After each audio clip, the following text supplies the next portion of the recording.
zu Frau Clara Ponsatí, Obiols.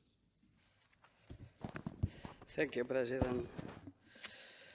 If you're worried about our borders, you need to pay more attention to Morocco and Spain. Last week, 2 Spanish lawyers from the International Association of Jurists were prevented by Moroccan authorities to enter Western Sahara to assess the human rights situation in that occupied territory. The Spanish Minister of Foreign Affairs had no problem with it. No wonder.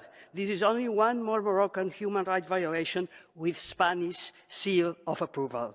Moroccan spying on Spanish politicians by means of Pegasus has been widely reported, and it seems effective. Since Pedro Sánchez, this beacon of progressive policies, soon to be the President of the Council, since he took office, we have seen minors mistreated at the borders, forced returns, people assassinated in cold blood for trying to escape to Melilla, and in a surprising historical reverse, Spain yielding to Morocco's illegal claims over Sahara.